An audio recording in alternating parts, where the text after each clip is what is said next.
Hey everybody, welcome to the Rubin Report. I'm the Muslim Brotherhood's favorite comedian, Dave Rubin, and we've got two great guests, returning champ, Gina Grad, second time. Very happy to have her. Thank you. And one of my favorite comedians who I've been harassing endlessly on the Twitter, Andy Kindler, who we even went to the same college, Binghamton University. Have you ever heard of it? It's a great clown college up in upstate New York. And all right, we got a lot to get to, so here we go. So Egypt. It changes every moment. It will probably change by the time I finish this sentence. But, so there's a lot going on. I'll start at the beginning. The Hebrews built the pyramids, and then Moses got them out, blah, blah, blah. Then they had 30 years of Mubarak and the military running. Then they had a democratic election. Muslim Brotherhood jumped in, and Morsi, they did not do anything good, actually turned things for the worse. Then we had a coup, even though we don't call it a coup. Now the military's in charge again. And nobody's happy because they're killing people left and right, and the Muslim Brotherhood's in it, and are they terrorists, or what's going on? Let's watch a little videotape and see how bad things have been.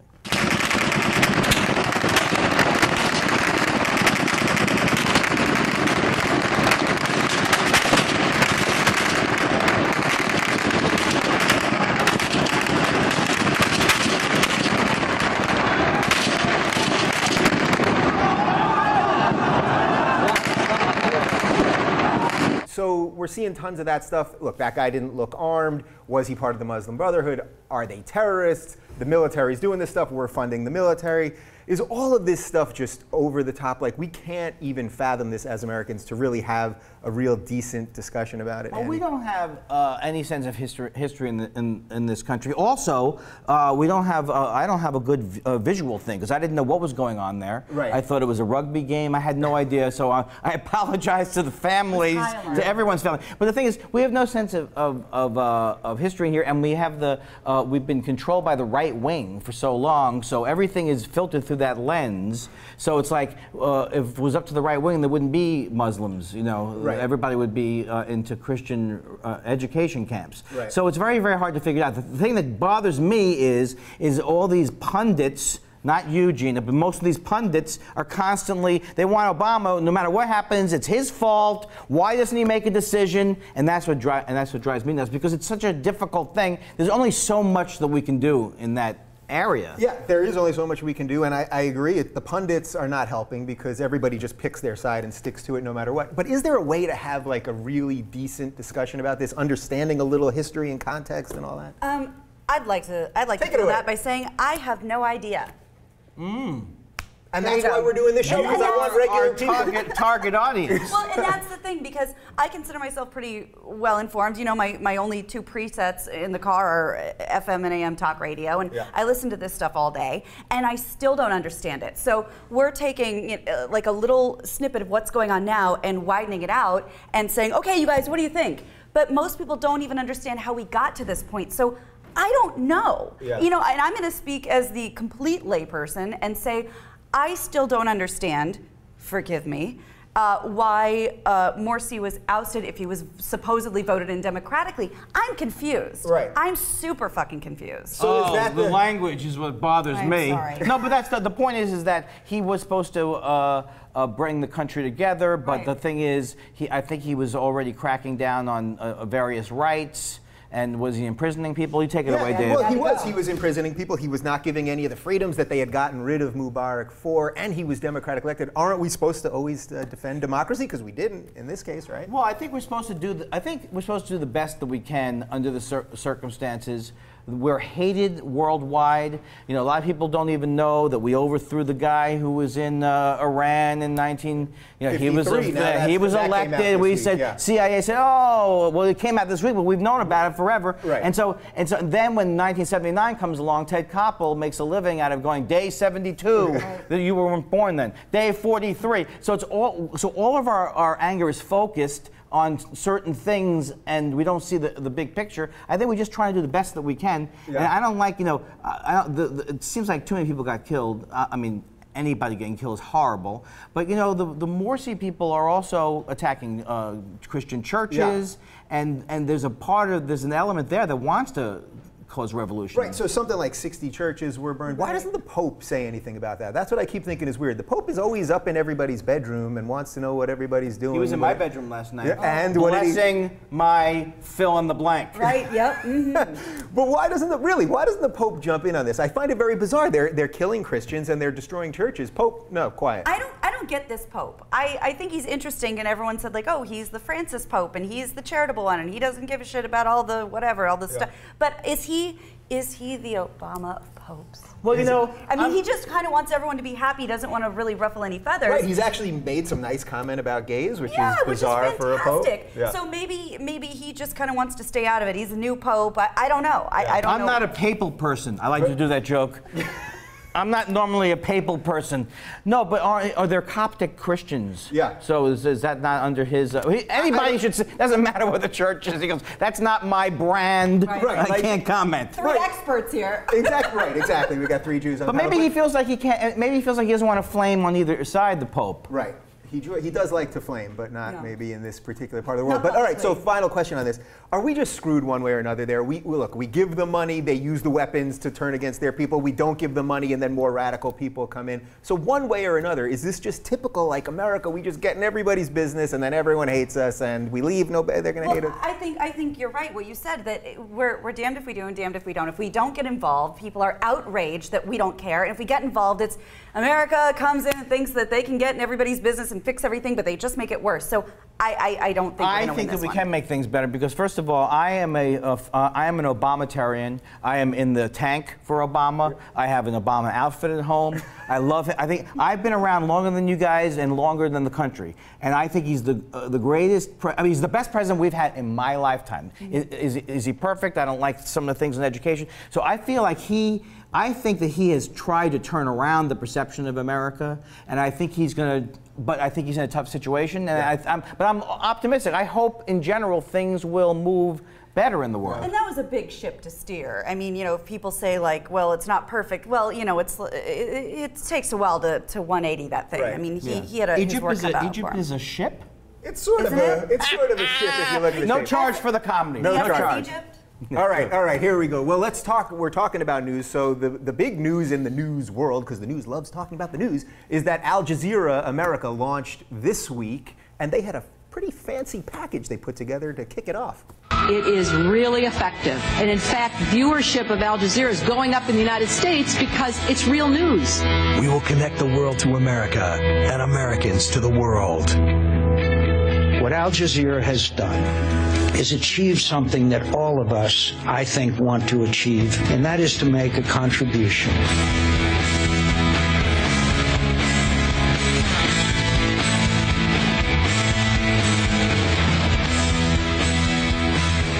In an era of consolidation, Al Jazeera is expanding, investing in a network of bureaus across the United States, engaging our audience with real stories about real people in the real world. All right, that's some pretty fancy packaging right there. I mean, I think it's kind of hilarious that a news organization based in Qatar has to be the one thing that might save American mainstream media. Kind of beautiful. All right, so they promised to do news. They're going to actually do news, not just drivel that we see on our 3 cable news channels.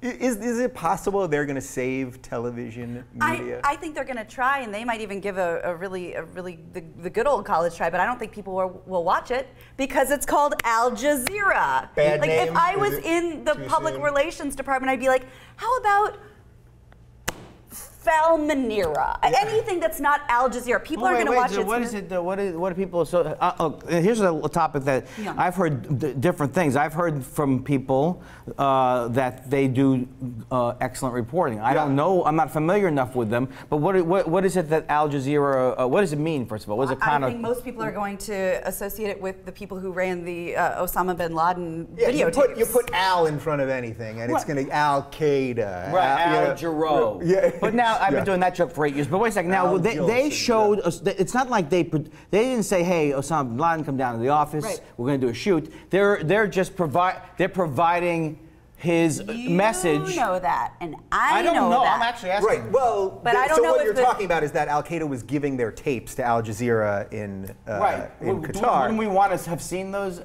tapes? Because Letterman, the funniest thing in the world he would do is those voiceovers with the oh, and one more thing. He would do happy birthday to Jane Fonda. Oh, and one more thing, death to America. Come on, we wouldn't have had those if we didn't see that. Infidels. But all right, so I agree. Okay, so why didn't they just call this thing America Today Network or Because something? they're Al Jazeera, so I mean I think that would have been worse. It's like, hey, we're not Al Jazeera. That could have been the name of it.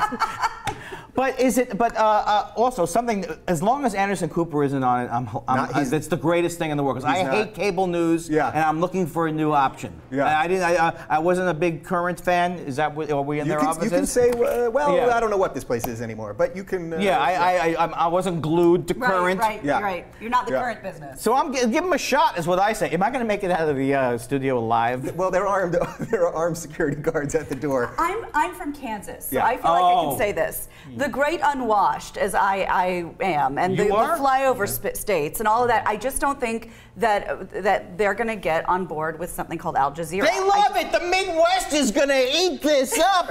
Are you kidding me? The demographics in Iowa are going to be through the roof. Do you understand that I was considered basically a person of color in Kansas? I mean, it's not, and I can say, I really feel like they're just not going to get on board to watch something called Al Jazeera. Hey, everybody, come back from the cornfields early. Al Jazeera is doing a special. Yeah. Close the gap. Al Jazeera is doing a special. Did you guys see this though? One of the things they're saying is that they're going to actually only have 6 minutes of commercials because they want per hour because they want to give you more news. Now, of course, what they're not telling you is that it's just because they don't have advertising. Right. They want to advertise on it. Commercial free. They should have a classic rock station too. Yeah. It's commercial free. What kind of music would they play?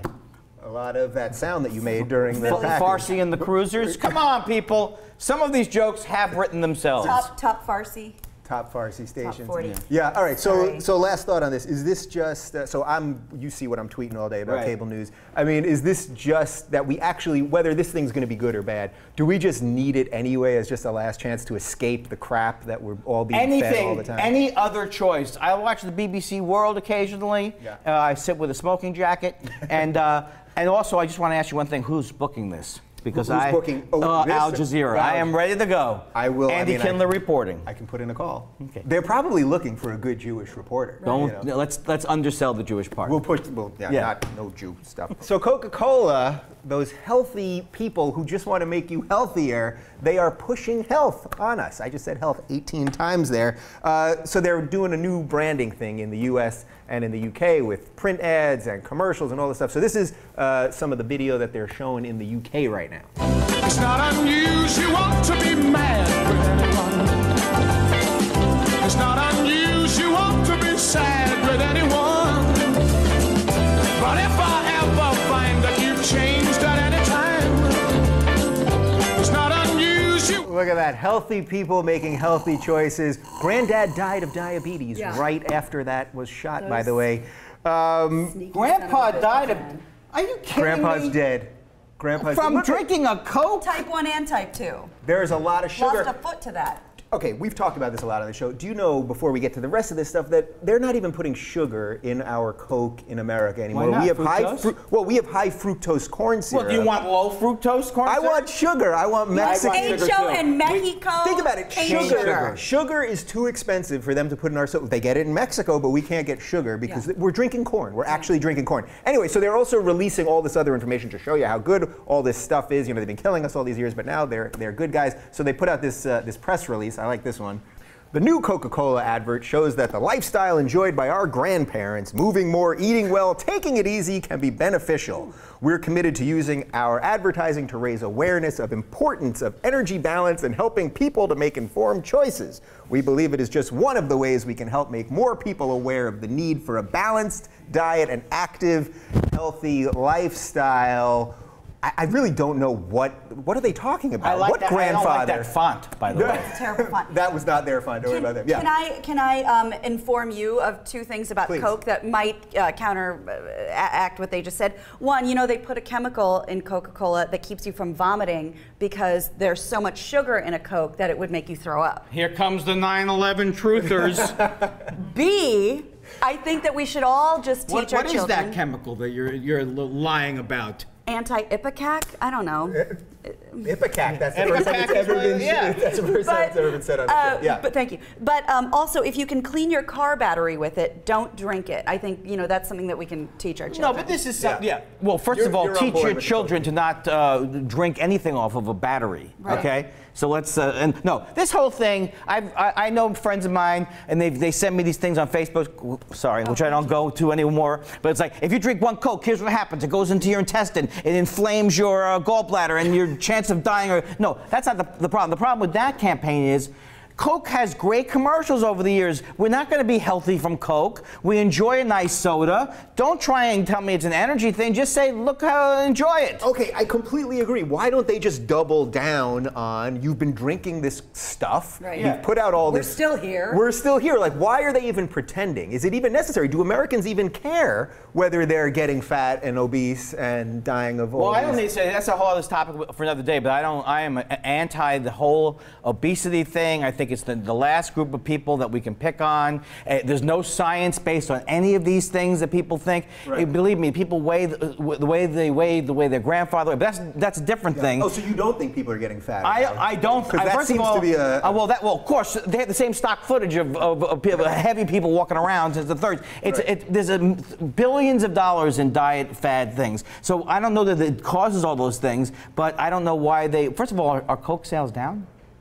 Well, partly soda sales in general are down, but now, there's things like in New York City where they wanted to ban big sodas. So the other thing that they're using is aspartame, and aspartame... I don't like aspartame. Okay, so aspartame is the calorie-free sweetener that was invented in like 1972. It has something to do with Donald Rumsfeld's family. Did you know that? It was like pushed through the FDA. I'm a conspiracy theorist? No, it's in there. It happens to be true that he was involved in the... pushing it through the FDA. I think he was invested I get in a fact right here. Once in a blue moon. Anyway, they've released a statement defending their use of aspartame. Our use of high-quality, low and no-calorie sweeteners, including aspartame, allows us to give people great-tasting options they can feel good about. Time and again, these low and no-calorie sweeteners have shown to be safe, high-quality alternatives to sugar. In fact, the safety of aspartame is supported by more than 200 studies over the last 40 years. I mean, the fact that they said high quality twice in one short statement seems weird to me. There's some crazy things about aspartame. So, people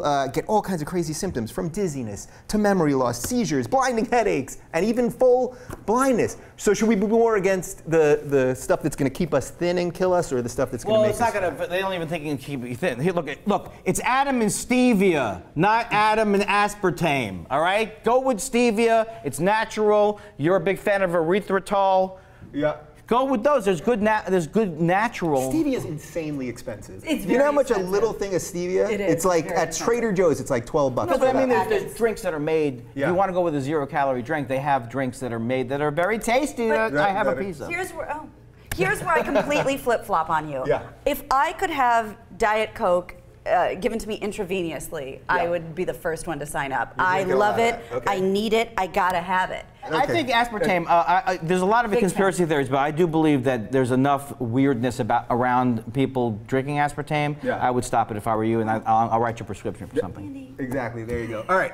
Next up, I love this story, and unfortunately, I'm not on the list that I'm about to talk about. WealthX has come out with the list of the wealthiest comedians, and let's show the image. Just to annoy me. We are not on here, Andy. I'm sorry. Here we go. So Larry David is now worth $900 million. Jerry Seinfeld, $800 million. Letterman, $390 million. Cosby, $360. And Adam Sandler, $290 million. Just to put that in a little bit of context, Larry and Jerry both made at least $400 million this year because of the 5th syndication agreement for Seinfeld. These guys are rolling in dough. Wait, listen to this. After the 9-year run that Seinfeld had on NBC, it has netted $3.1 billion in fees for reruns. So that's the stuff you're getting on PIX and TBS and all that. I'm going to start with you on this one, Andy. Why are you not on the list? Well, I'm not on the list because I prefer to keep my finances private. No, I don't begrudge. I have problems with Larry David on the way the plots of Curb Your Enthusiasm go, but I think Seinfeld is up there with the greatest shows of all time. Yeah. And it was one of the last shows. Everybody Loves Raymond was another one where if you created that show and you produced that show, you made a lot of money. So I don't begrudge them their money. But Bill Cosby needs to return some of that just for his people. I don't know why comics are in love with this guy. It's like, oh, I went to see him. He was going on for 3 hours. Just cut it down to 45 minutes. The guy rambles. He's sanctimonious. And other words that I'd like to use. Yeah, I have to tell you, in 1983, I saw Bill Cosby himself on HBO, and that is what got me into doing stand-up comedy. I mean, he's funny. I don't doubt that I used to love his show, but now he just sits in the stool, and it's too much rambling, and then he's always yelling at people. Yeah. Are these numbers just crazy? Because shouldn't comedians be the every person that are talking about life's problems and the disproportion of power in the world and fighting the power? And how can these guys do that when they're making this kind of... I don't think we should begrudge them their money just because they're supposed to make observations about the everyman. I mean, it's their right to make the money. If I were Julia Louis-Dreyfus or any of the rest of the cast, I would probably consider making a bleach cocktail at this point. Because I didn't get the deal that they got, but you know that she comes from one of the wealthiest families. And God bless her. But God bless her. God bless her. Go vaya con Dios. Did you see Grown Ups 2, for example? I did, and that was my second point. Okay. And I saw it because my 13-year-old cousin asked me to take her. Okay. And she hated it. She thought it was the greatest thing she's ever seen. That is their demographic: 13-year-old girls, 11-year-old boys. How does that kind of movie make that man that much money? Are those guys going to ever grow up? Comedically? Comedically, I say, into my camera. Okay, thank you. And again, God bless. God bless. No, I don't bless Adam Sandler. I say, God damn Adam Sandler. He's been. I used to love him. He was on Saturday Night Live. He did the Hanukkah song, and he's cranking out and Chris Rock. He did the movie because he fell in love with the money. Yeah. Well, okay, so that's the part I want to talk about. So some of these guys, Letterman, who I still think is as funny. King. I still think Letterman. Don't even start, Dave Rubin. I think Letterman is. Dave Rubin. Listen, I don't have as many appearances. How many appearances do you have? I don't want to say, but I think it's up to 38. I have 38 less than you. So. But yeah, right. So Letterman is still as edgy as he was, and Larry David I still love. So. Is there something, though, with somebody like Sandler, where clearly it's just become about the money? Because all he's doing is churning out these things. He doesn't think so, though. I think he thinks it's good work. Really? I do. Do you really? I do think he's very sensitive about it. How about Howie, I'm sorry, Gina, go on. No, please. I was going to say Howie Mandel also was on the Forbes list of people who don't deserve to be rich. He was. Rich? He does everything. Little Bobby's World. Oh, it's not because of Bobby's Don't forget Bobby's World. The guy's on America's Got This, Flash Bomb in this area. And he's been terrible. He's been a terrible comedian, serving the comedy community poorly for over 40 years. But you could say that Adam Sandler is the most altruistic, philanthropic man in the world, because if you did see Grown Ups 2, which I'm assuming I'm the only one, every forgotten cast member from the 90s in SNL was given a bone in that movie. He's throwing him a bone. Hi, here. Come here. I'll give you a bone in my movie. Leghorn. I mean, everybody was in this movie. Yeah. Tim Meadows, a bunch of people. Some didn't even have speaking lines, but he wanted to make sure they were all taken care of, apparently. Yeah. So should we give him a longer leash because of that? Because really, like, these guys... Well, what these guys, like Sandler specifically? Well, yeah, because somebody like that, where even if he's making crappy movies and he used to be great and doing all that great stuff on SNL, that at this point he is helping out a group of guys that never necessarily really flipped it to the other side. Why can't he be detained in the London airport for 9 hours until he admits that he's making crap? Well, what about, now this is anecdotal because we're not friends, but Steve Martin, I thought, said that when he started making like Cheaper by the Dozen 8 and 14, that he was doing that more to finance his art collection. And hey, he's being honest about it. I love Steve Martin, but that is an awful excuse. And I mean, that's what he said. He was. But does that make you more likable? It's just so I can buy fancy art. Exactly. I'm buying something of good quality by doing this crap. But I appreciate that he didn't lie about it. Right. I appreciate that he didn't say, but seriously, like Cheaper by the Dozen 42, check it out. It's a life lesson. But isn't that, it's not, and he knows that. Isn't that the excuse they all make? I mean, I saw De Niro at one of the awards shows. He said, I had to make Little Fockers because I want to make some good movies every now and again. Well, too, I love that Ben Stiller said that he was something wanted to meet Robert De Niro or something like that, and that's why the Fockers thing. Wouldn't a dinner have saved us all a bunch of terrible movies? Just a simple lunch One night at communal Jerry's table. Deli, yeah. Yeah, exactly. Well, when you see Midnight Run and you see how great De Niro is, I don't believe that he should be doing. Although he recently made he was in that movie David O. Russell. I thought he was great in that movie. I'm not sure which one you're talking about, but he's done a couple decent things lately. You know, with Jennifer Lawrence. Jennifer Lawrence. Anybody? Silver Linings Right. Playbook. I'm still stuck on Midnight Run. Whatever happened to Charles Grodin? I like that He's guy. the great. He's the great. He was supposed to be in The him. Graduate. You know, he turned Really? it down. Oh. He turned it down. Yeah. But he's an Darling. unbelievably brilliant actor. All right. Well, point is, I'm pretty sure that I can speak for all three of us. We're available for some of these roles if some of them. Yeah. Oh, I would be in Grown Ups 3 in a second. You kidding me? This is what we're shooting right now. Is Grown Ups 3. All right, let's talk about sex. We've done a whole show without talking about sex, amazingly. A new study out of Germany found that employees who have sex frequently have significantly higher salaries than those who aren't getting laid. At work, you mean? I believe it includes at work and at home. Yeah. The study was done at the Institute for the Study of Labor in Germany, and researchers examined 7,500 households, asked questions ranging from how often they had sex to how much money they made, sections about sexual orientation, religion, et cetera, et cetera. Let's take a look at some of the findings. People who have sex more than 4 times a week have a 3.2% higher paycheck than those who have sex once a week. The link between sexual activity and wages is the highest among employees between the ages of 26 and 50. Okay, obviously the first question to both of you is, when's the last time you had sex? Here's the thing. Good deflection, go.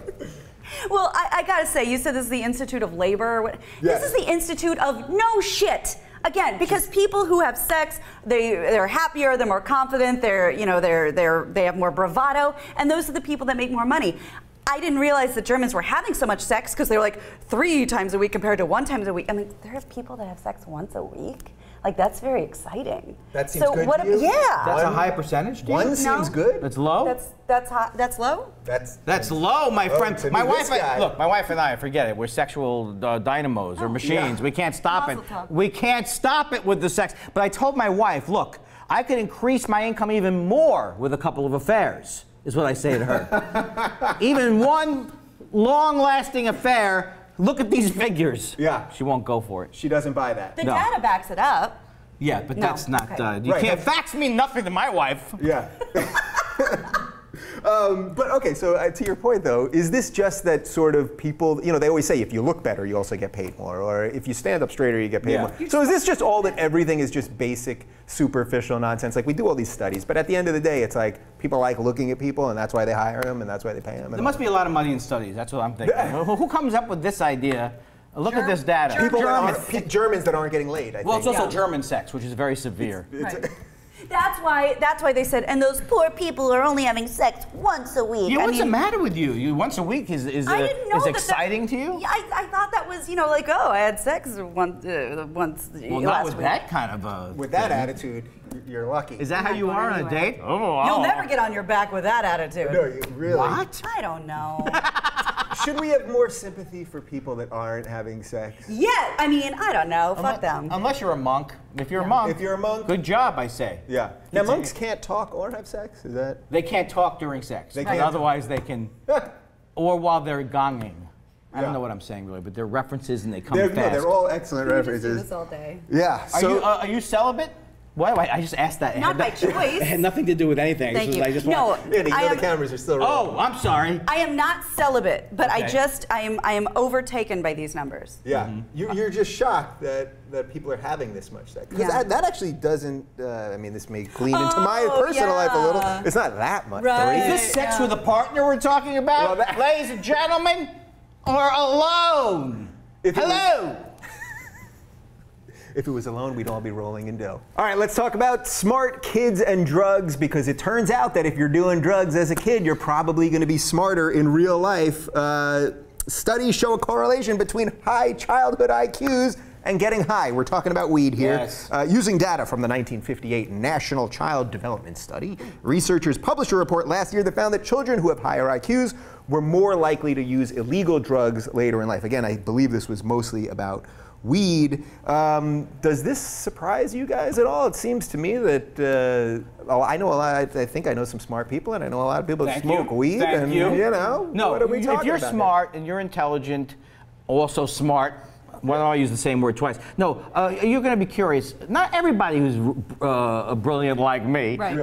But no, I mean, I think that many people who are curious at one point want to do something to get the juices flowing. Yeah. Pot's the greatest drug in the world, except when I fill out my life insurance policy. But it is the greatest drug. Then it's completely. I've never heard of it. I don't even know what you're talking about.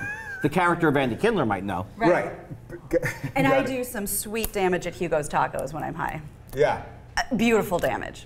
Then the tacos oh my God, I'm keeping them in business for at least another 4 years. But I think you're right. I think that a lot of really smart kids feel understimulated. They get bored in school. They're bored by their peers because they don't connect with them like they'd like to because they're not on the same IQ level. So they look for other ways to self-medicate, other ways to feel stimulated, and they get high. Well, and also alcohol to me. Well, I don't drink because I have a Jewish alcohol syndrome. I just get sleepy. So I don't think alcohol, for most people, stimulates you like your mind. Mm-hmm. So I think things like pot are different because they actually get you thinking or eating. Right. So is this one of those things where it shows how stupid our war on drugs is, that we lump weed in, we lump weed in with all these other hard drugs when in fact, and then people see people stoned and not really doing anything evil, and then kids can't make the connection that there's a difference between drugs. So they see that weed is kind of cool, and that, these other drugs are probably... Kids know anyway. And all this stuff, a lot of that stuff was political too, because, hippies smoked pot, so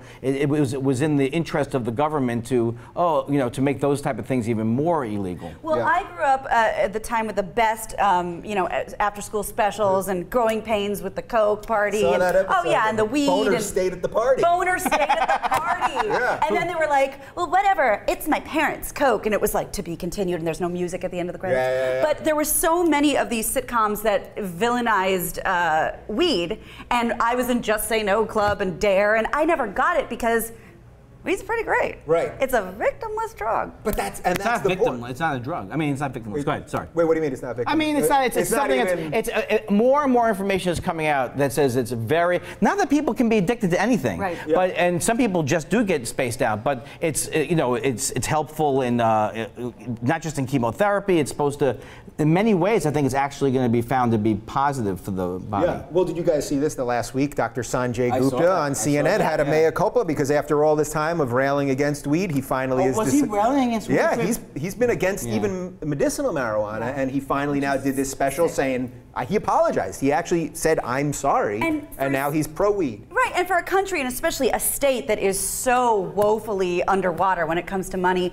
Why isn't it just a recreational thing that we can legalize, tax the shit out of it? We don't care, we'll buy it anyway. This state, right? California? Yes. Yeah, but you don't want to make the taxes too high because then the black market kicks in. I just have to check with Nancy Snyderman and all this. You know what I'm saying? Dr. Nancy Snyderman, because she's on NBC and she doesn't know anything. Yeah. Should we not listen? Are you saying we shouldn't listen to doctors on television? They're the worst. They're absolutely the worst. I like Robert Bazell, but is one of my favorites. He has a problem with the hands. He's always like, blah, blah, blah. But all these people who say, like every 2 years ago, salt's terrible for you. And then they find out salt is not bad for you. Right. And all these people are the conventional wisdom junkies. That's all they do is tell you what the conventional wisdom is. I'm glad Sanjay Gupta is coming around. Yeah. That's what I say. But partly I was thinking that Sanjay's thing is he probably knew this all along, but 3 years ago it wasn't cool to say you're down with weed. Now he sees the times changing, so CNN's like, hey, Gupta, let's I just like that they're saying Gupta. Get in here for a second. Gupta, let's come around on the weed thing, don't you think? I mean, but I think maybe he didn't know, he wasn't even knew enough about it because he doesn't seem like a guy who got high, Gupta. Yeah. So maybe it's really something he didn't pay attention to, so he bought the line on it. Man, you really think those CNN guys aren't just? You don't think Wolf Blitzer's taking a bong hit? Oh, I do think Wolf Blitzer's taking a lot of bong hits. He's too mean. He's mean on the camera. Yeah. He's in the Situation Room. You can't play around there. Yeah, that's a lot of pressure to be at work in a place called the Situation Room. But that's a whole other thing. Okay, guys, thank you for watching. Thank Andy Kindler. Thank Gina Grad. subscribe. It's down there. I should have said it 20 other times. Now get out there and have sex, do some drugs, pay attention to Egypt, watch Al Jazeera. Drink Coke. And there was one more. What was the other one? Consume a lot of aspartame. And if you're going into comedy, you're going to make a boatload of dough. Right. Okay, subscribe. We'll do it again next week. Thanks.